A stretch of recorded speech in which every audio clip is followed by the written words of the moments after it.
Well, welcome again. My name is Catherine Preston. I'm one of the programmers for the Philadelphia Film Festival. And as I said, we're so excited to have Breaking Surface as a part of our lineup this year. Welcome. Thank you. Thank you. Nice to be in Sweden/Philadelphia. My kids were very confused when I told them that I was going to be on a call with someone from Philadelphia because they have cream cheese every morning on their toast, and the box says Philadelphia. So Philadelphia, that's cream cheese in our household. So they asked me, "Are you going into the cheese?" That's funny. Well, all right. So I read in another interview that the initial concept for the film wasn't always about diving. Can you talk a little bit about how the story first came to be and how did that shift turn into diving? Yes, absolutely. No, it's true what you said. The very first seed of an idea I had was an idea about two mountain climbers who were halfway up a mountain, and they lost some crucial part of their equipment, and they sort of got stranded halfway up the mountain. So I was thinking about this seed and idea for a long time, and I was having trouble finding like urgency in that situation. I mean, obviously, in that situation, it's a bit of a crisis, and it's certainly urgent to get off the mountain or whatever. But there wasn't the minute-to-minute urgency in that situation. I mean, if that happened, you would probably just sit still and wait for possibly someone to come and rescue you. And that wouldn't really, I couldn't find that ticking clock in that situation. And then out of pure coincidence or chance or what have you, one day, Julia, the producer, she came into the office and just said out loud in the room, was like, I wish somebody could come up with a really exciting dive movie with divers underwater. And then I just thought, hang on, if I took those two mountain climbers and made them divers instead, and all of a sudden there was this ticking clock and the minute-to-minute urgency and this sort of high pressure and something that needed to be resolved in the matter of, you know, about an hour or so. And all of a sudden I just saw that seed of an idea sort of clicked with Julia's wish for something to be underwater, because it added that ticking clock and the minute-to-minute urgency.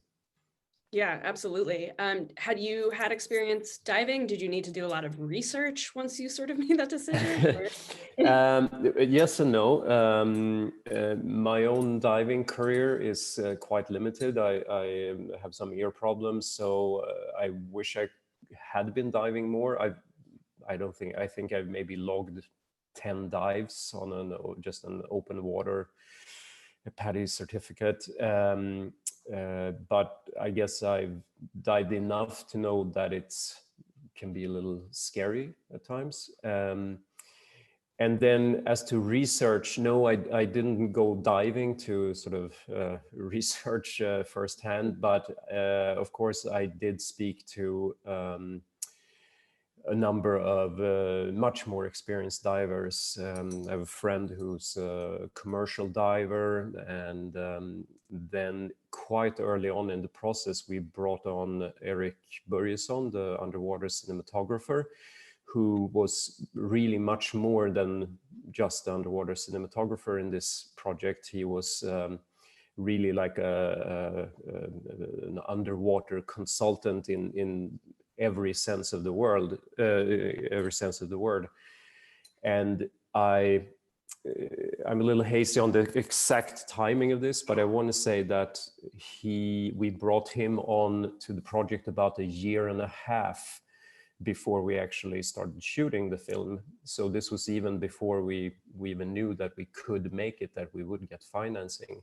So he was brought on very, very early on as a development consultant, obviously, you know, just to bring underwater and diving expertise to the table, but also to start just figuring out how, if it would even be possible to make this movie. There are not a lot of movies that have shot for this amount of time and this is extensively underwater.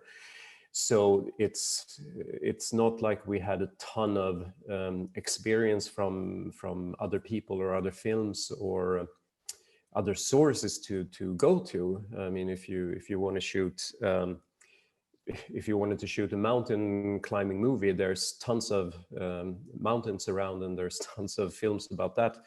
So, but there's not a lot of films that are set underwater. So we pretty much had to invent the means of production, if you will, the method of doing this, more or less from scratch. And Eric was really an important asset in this work. Yeah, I mean, that was going to be my next question. And I'm sure this is one you encounter a lot because it's just such an impressive thing to behold, really. Just like the technical aspect of, there's so much of it that is underwater. I just like am curious to hear more about the technical side of that. Yeah, well, to be honest, I once we were in because the majority of the underwater footage was shot on an underwater stage in outside Brussels in Belgium.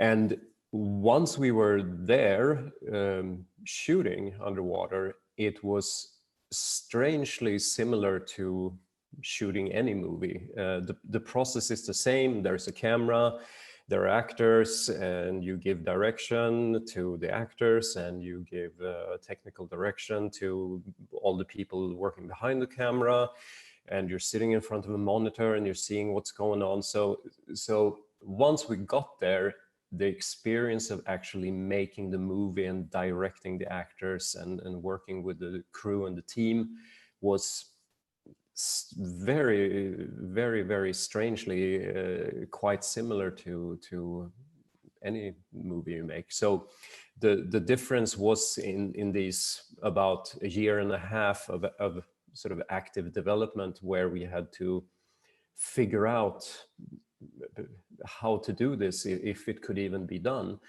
I mean, I don't think it's a big secret because you can Google it. And the budget for this movie was about $3.5 million, which for what it is quite a small budget, I think. So, I mean, if you have unlimited amount of money, unlimited financing, of course you can do anything. But we had a fairly small budget for what we were trying to attempt, and we really had to be smart about everything and every step of the way.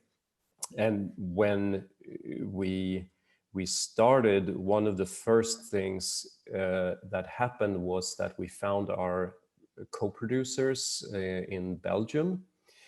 And the reason they wanted to co-produce this film with us was that this underwater studio was, well, they presented it as it's being built outside Brussels.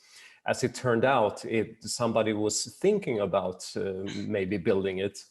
So I went to visit the manager and the owner of the company building the studio. And he said, yes, we're planning to build the perfect studio for your movie. It's going to be great. And we had a long meeting. And at the end of it all, he said, well, maybe we should go and take a look at the site where we're building it. And I vividly remember we drove out to just a piece of land, and there was absolutely nothing. And other than like 2 or 3 of these sort of, I don't know what they're called, like you put sticks in the ground to just stake out, okay, this is where this goes and this is where that goes. This is all that it was. And he said, in 1.5 years, there will be the perfect studio for your movie. Trust me. And we decided to trust him. And lo and behold, 18 months later, there was the studio and we were shooting the movie. It has to be the first time something was built on time. I think they had a rough time in the last few months leading up to this. So we were the first big production, well, the first production at all that went into the studio. And to be honest, I think it was still a little bit of a construction site when we were shooting. And I actually heard that after we were wrapped, they had to empty out all the millions and millions of gallons of water and sort of finish up what they hadn't really had time to finish before we went into shoots. But it went off with perfectly. Like we really didn't have any issues once we were shooting. And then, not to get stuck on this for too long, but the other big challenge was to figure out how to build the underwater set. And what was specific about this studio is that the floor of the tank was like a raisable, like a platform that could come out of the water, so we could actually build the whole underwater set dry and then just sink it to the bottom. And this meant we could also work at different depths, which made it easier on the actors because they were in the water a lot, and the main concern was that one of them would get sick or have problems. But yeah, strangely everything went very smoothly and perfectly once we were there. Yeah, but it was a rough ride getting there. Well, I wanted to also ask, was it difficult for the actors to get on board with this? I think they were. They expressed unbridled enthusiasm in their casting meetings, and once they got cast, they confessed to being slightly afraid of water and a bit apprehensive about the whole process. So I think they spent about 5 weeks in dive training because none of them had ever been diving before. They were complete beginners. We, of course, when we were casting, we were looking for actors that were experienced divers. This would have been the dream scenario. But ultimately, you pick the best actor and then you figure out, whatever comes after that. So both of them had never been diving, and I think especially for Mua, the lead, the older sister, she I know that at one point fairly early on in her dive training, she had an enormous crisis of confidence in her abilities underwater, and she actually sent us like a midnight email saying that I need to pull out of the film. This is too scary. I cannot do it. I will never be able to breathe underwater. I'm going to die. This will not be possible. You have to find somebody else. And then me and Julia, the producer, we were sitting the next morning over a cup of coffee, scratching our heads, trying to figure out what to do next. And then came a second email that basically said, you know what, I slept on it and I think I can do it. And from that point on, she was a trooper. And she became a really good diver, especially a good free diver. So she just, I guess, decided that she was gonna make it. But as far as I know, it's been a year and a half since we shot. As far as I know, none of them have gone diving again. One and done. I think maybe, yeah. But no, I think that's actually a really interesting story because it really weirdly plays very well into her character Yes. of feeling less experienced, of totally not fully trusting herself, right? And I think that's one of the things that I loved so much about this movie and so much about her character was like, you know, it's so common to see in these sort of action thriller type, you know, you're thrust into this awful situation and these characters seem to just suddenly have this like calm clarity where they just know how to suddenly do everything and everything just works out, you know. And I just loved that it was so human, it was so real. It was like I was watching, I could so easily put myself in that position because I would also flounder and fumble and not be able to get into a trunk of a car and like have a hard time thinking on my feet. So I just really loved that aspect of her character. No, thank you. You know, for me, what I always wanted this to be was a movie about someone who, for this, that, or the other reason, has become her identity has become a passive person, somebody who rides along and goes along and doesn't really have a lot of agency in her own life. And then she gets put into this awful situation where she has no choice other than to have this agency and have to rise to the occasion because there's simply no other option. And she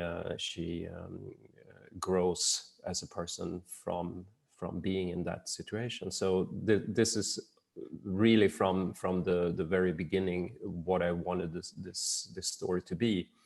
And then, you know, how it's painted, you know, in the early on in the movie that she has you know, gotten stuck in this role of being someone that is quite sort of passive and sort of go alongy.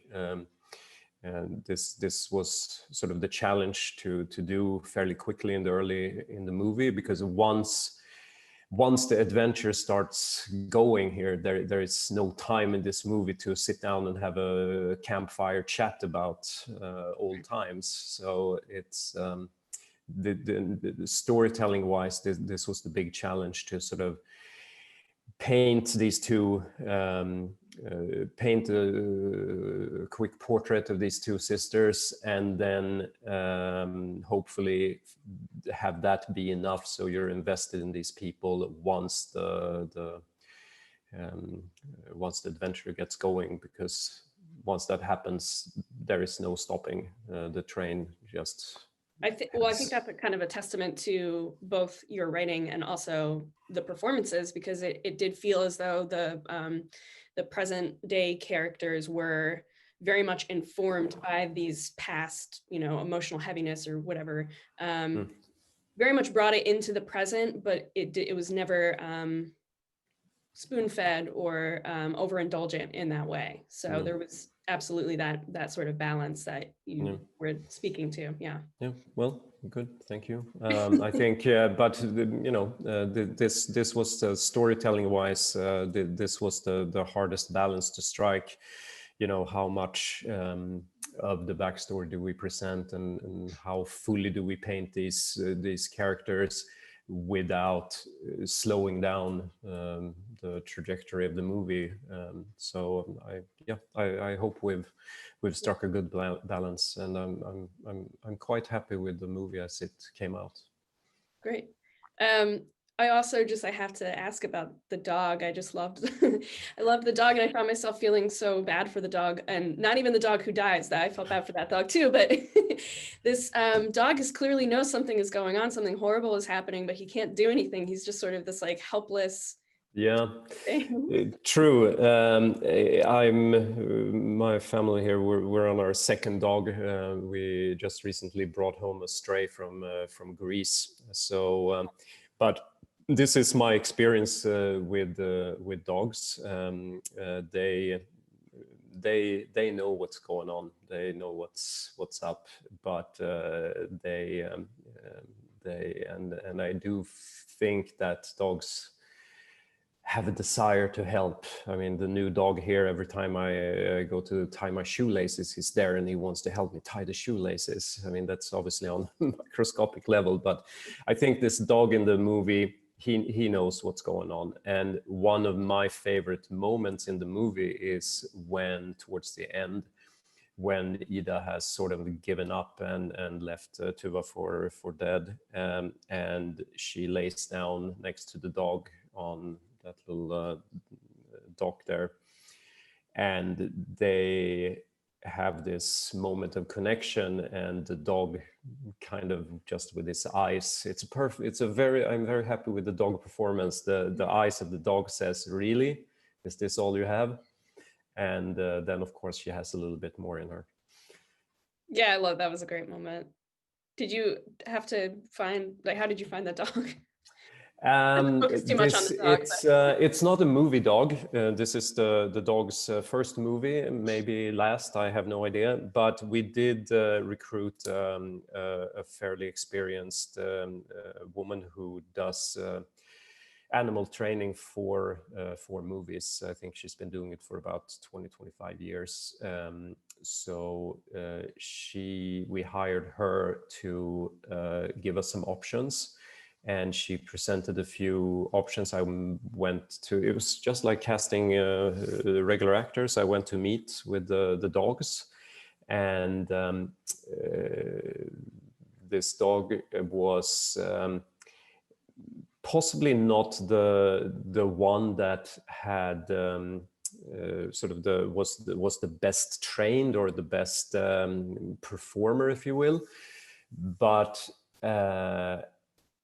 he was a golden retriever, and golden retrievers have so much, they're so expressive in their faces. So you know, just kind of like when I picked Moa and Madeleine for the human leads, I just went with the dog that was the best actor, and then we had to figure out the mechanics of it all later on, which was a little bit of a challenge at times, but I'm very happy with the dog performance also. Thank you for indulging my questions with that.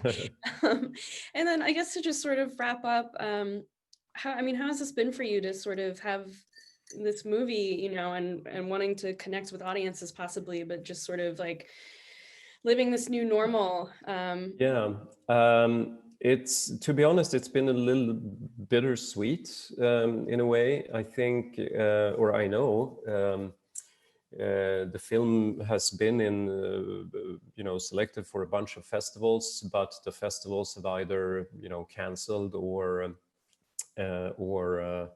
gone virtual, online, and those experiences have been really good overall. And just like we're sitting here now, it's quite convenient to all of a sudden be in Philadelphia for half an hour, even though I'm sitting here with my cup of tea in my living room. But yeah, sure, for sure, this is the thing that is missing, being in the room with the audience and having the sort of the direct connection and interaction in a festival setting. I mean, this is really one of the cherries on the top of filmmaking. I mean, you don't make films to go and hang out at festivals, but it is a truly fantastic thing to do that and meet and engage with audience and other filmmakers, and the whole festival experience is really one of the joys of being a filmmaker. So yes, like I said, this is super nice here and very convenient and nice in every way. But yes, it's sad not to be able to be in the theater with people. But then overall, I mean, we're super happy. Music Box, Doppelganger Releasing, will be bringing the film to the US, doing a few of these virtual festivals now leading up to that release. So in a few months, the film will be out in the US, and it's already available in large parts of the world. So the film has traveled really well, and it's going to be nice to see the movie out in the world. Absolutely. Well, as I said, we're so thrilled to have it as a part of our lineup. And thank you so much for talking with me today. Appreciate it. Thank you so much for taking your time. And hello, Philly. You're more than cheese.